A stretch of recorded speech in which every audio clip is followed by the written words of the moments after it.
राधे राधे।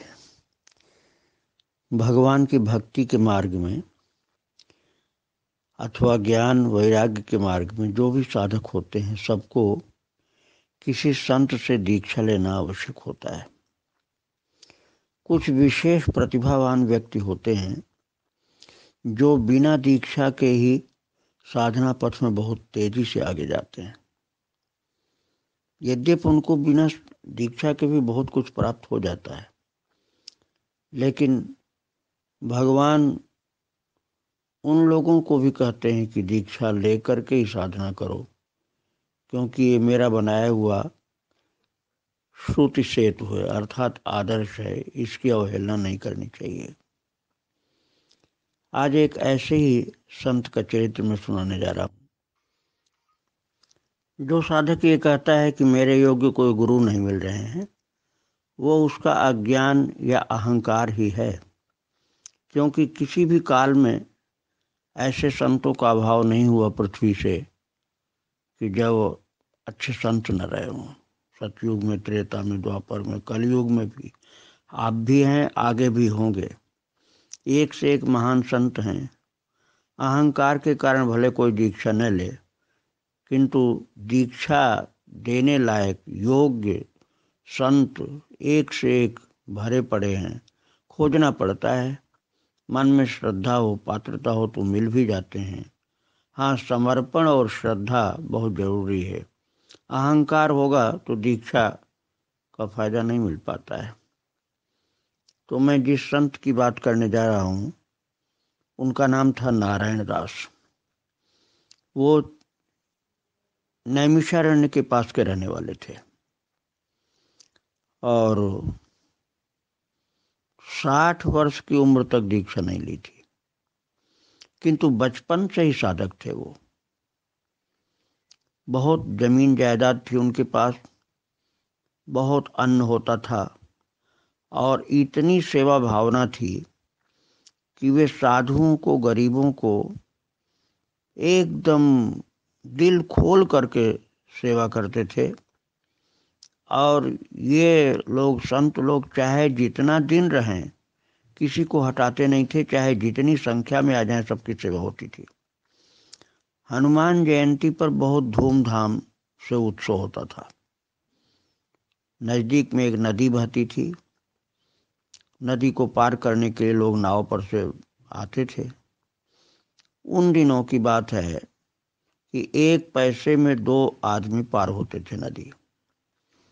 किंतु एक बार केवट ने लालचवश कह दिया कि 1 पैसा में 1 आदमी पार होगा, तो गरीब लोगों को परेशानी हो गई।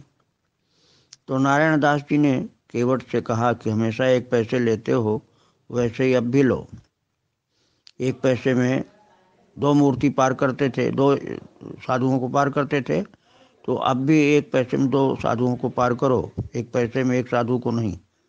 उस समय की बात है जब बहुत सस्ताई का जमाना था। केवट ने कहा नहीं, 1 पैसे में 2 लोगों को नहीं, एक आदमी को ही पार करेंगे। तो नारायण दास ने कहा, भाई इतने गरीब लोग हैं यहाँ, कैसे काम चलेगा? तुम नहीं मानते हो तो अब मैं कोई दूसरा उपाय करूंगा। तो उन्होंने फिर जा करके नदी के पास में खड़े हो करके हाथ जोड़ करके प्रार्थना किया कि आप कृपा करके अपने घुटने, हम लोगों के घुटने के बराबर जल कर लो, जिससे सब लोग पार हो जाएं। और ज्यों ही उन्होंने प्रार्थना किया, नदी का जल कम हो गया और सब लोग आराम से, बच्चे, बूढ़े, जितने लोग जा रहे थे सबके घुटने बराबर ही जल होता था।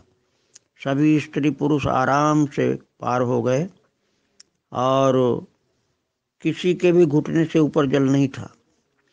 ये देख करके साधु लोग बड़े प्रसन्न हुए और साधुओं ने कहा, आप इतनी सेवा सबकी करते हो, अब आप दीक्षा ले लो।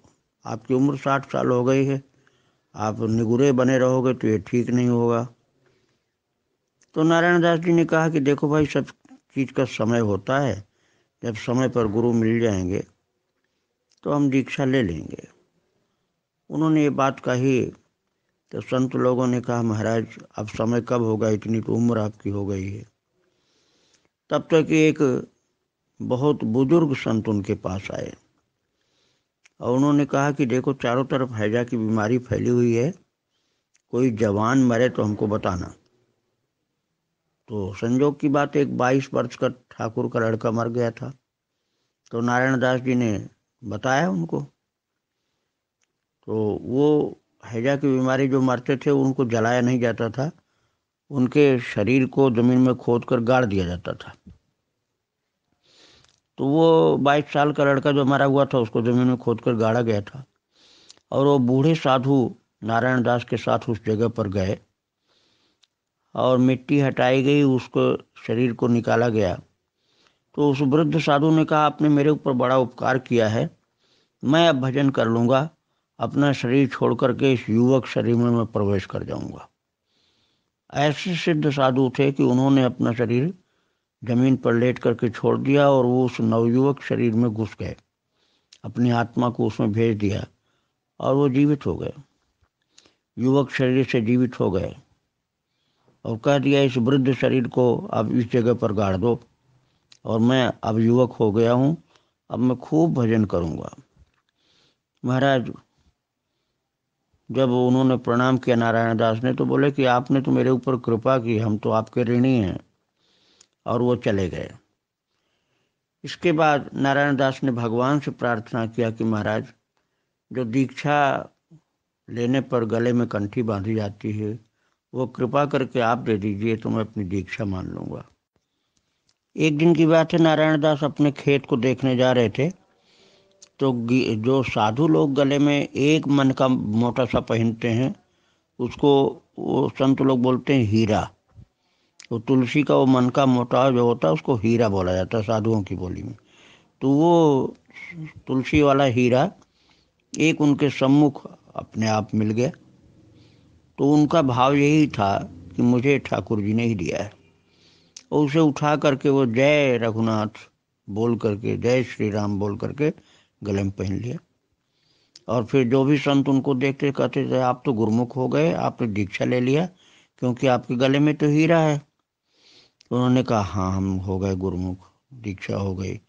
तो लोगों ने पूछा, आपसे आप किससे गुरुमुख हुए, आपके गुरु कौन है, ये हीरा किसने गले में बांधा है, तिलक तो है नहीं आपके। तो उन्होंने कहा, हीरा हमको ये राम जी ने दिया है।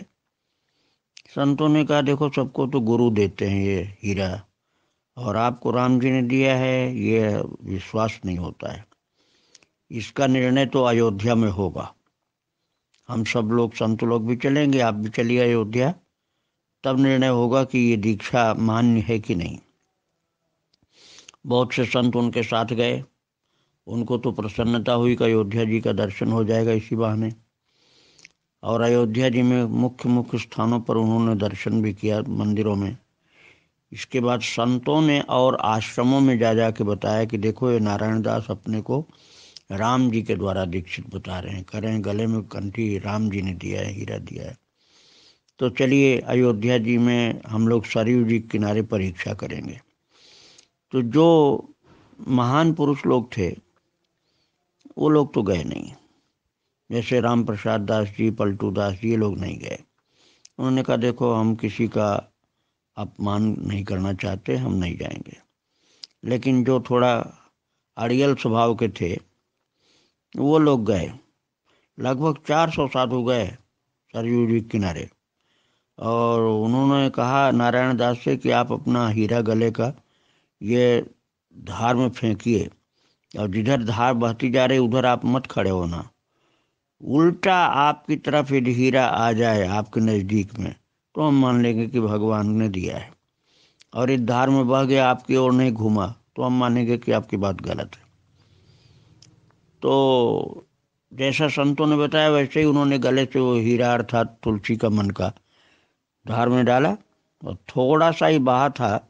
तो उन्होंने हाथ जोड़कर कहा, सरयू मैया, मेरा हीरा राम जी ने मुझको दिया, मुझे वापस दे दे, मेरी लाज रख, मेरे राम जी ने तो दिया है, मैं कहीं से अपने आप तोड़ के तो लाया नहीं हूँ। मैंने भगवान से प्रार्थना किया तो प्रभु ने मेरे सम्मुख गिरा दिया था, मैंने उठा के बांध लिया। यदि राम जी ने दिया है तो सरयू मैया हीरा मुझे दे दे। तब तो कोई हीरा उछल करके आया और उन्हीं के हाथ में गिर गया। सब संतों ने देखा कि उछल करके हीरा आया है, अर्थात वो मन का आया तुलसी का उनके हाथ में गिरा, तो ऐसी तरंग जोर से आई थी जिससे उछल गया था हीरा। उन्होंने उठा के बांध लिया। अब जो साधु उनकी खिल्ली उड़ाना चाहते थे वह सब शर्मिंदा हो गए। और जब ऐसी लाज बचाई सरयू मैया ने, भगवान का प्रेम, संत का, भक्त का प्रेम दिखलाया, तो नारायण दास जी को प्रेम की समाधि लग गई। सब साधु तो शर्मिंदा होके वो चले गए, लेकिन नारायण दास जी को प्रेम की समाधि लग गई सरयू माता की कृपा देखकर। सरयू मैया ने प्रकट हो करके नारायण दास के सिर पर हाथ फेरा और इतना जोरों से अश्रु प्रवाह चला कि समाधि टूट गई। फिर उन्होंने सरयू माता को दंडवत किया। सरयू माता ने बड़े स्नेह के साथ उनके आंखों के आंसू को पोंछा और कहा कि बेटा तुम्हारा सब काम हो गया, जो एक संत को मिलना चाहिए वो सब तुमको प्राप्त हो चुका है। लेकिन नारायण दास, लोक रीति को मानना चाहिए वत्स। जो लोक रीति है इसका उल्लंघन किसी साधु को नहीं करना चाहिए, नहीं तो अहंकारी हो जाता है वो व्यक्ति। इसलिए तुमको सब प्राप्त हो चुका है, लेकिन तुम राम प्रसाद दास जी से दीक्षा ले लो। वो बहुत महान पुरुष हैं, सच्चे संत हैं। तुम दीक्षा वैराग्य की ले लो और पूरे परिवार को दीक्षा दिलवाओ। वो भगवान की उनके ऊपर बहुत दया, राम प्रसाद जी के ऊपर। और सरयू मैया ये बोल करके अंतर्धान हो गई। तब नारायण दास जी राम प्रसाद दास जी के पास आए। नारायण दास जी ने राम प्रसाद जी को दंडोत किया और बोले, गुरुदेव मुझे तो सरयू माता ने आज्ञा दिया है कि मैं आपसे दीक्षा लूँ। अभी तो मैं घर जा रहा हूँ, फिर पूरे परिवार सहित आऊँगा और सबकी दीक्षा आपको ही करनी है, माता की ऐसी आज्ञा है।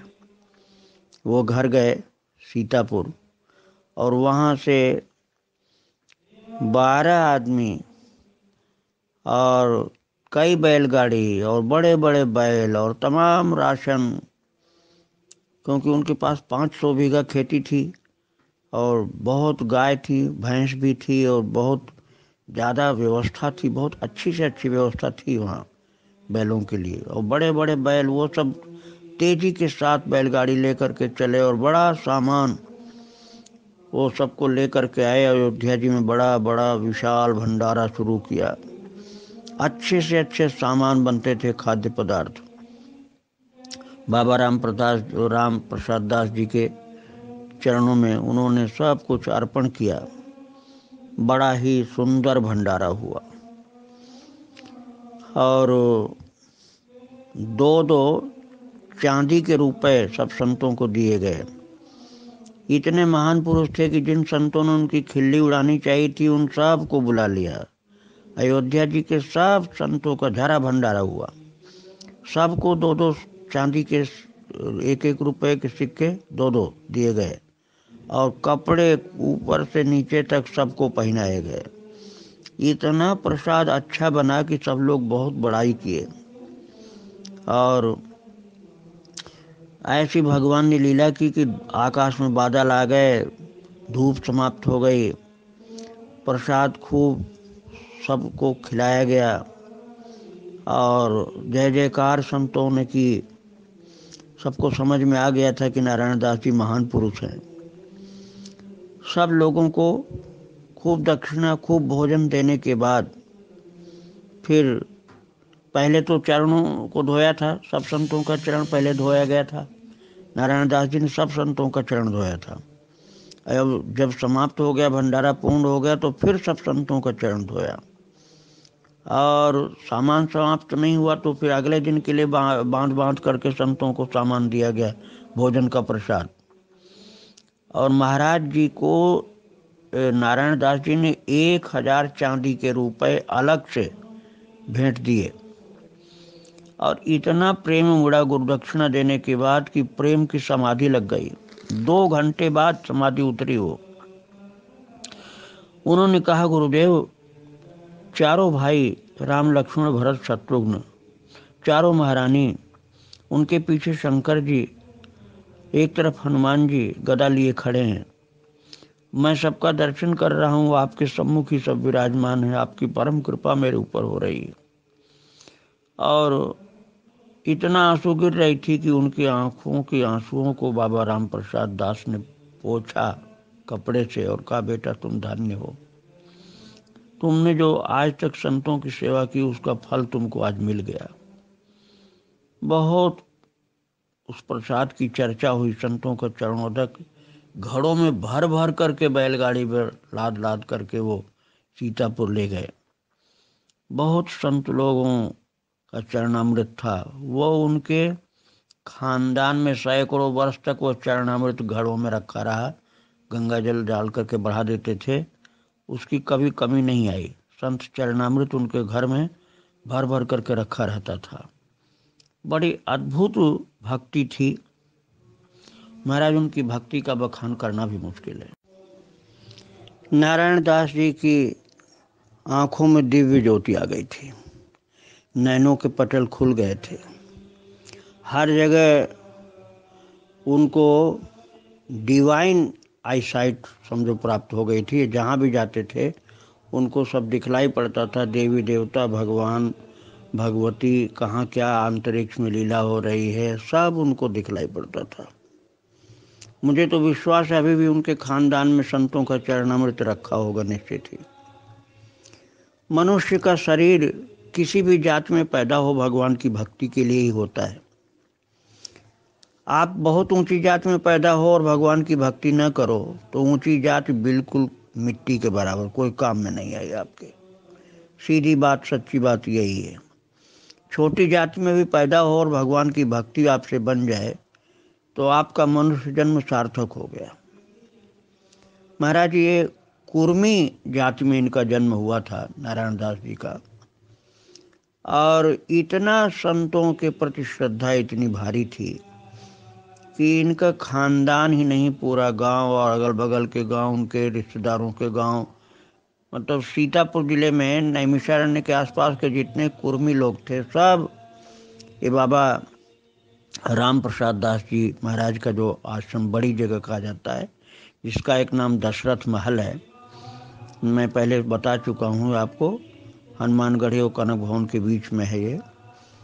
यहाँ पर सब लोग जाने लगे नारायण दास जी के साथ साथ, और बड़ी भावना से, उच्च कोटि की भावना से सब लोग सेवा में लग गए। उस समय आश्रम का इतना विस्तार नहीं हुआ था।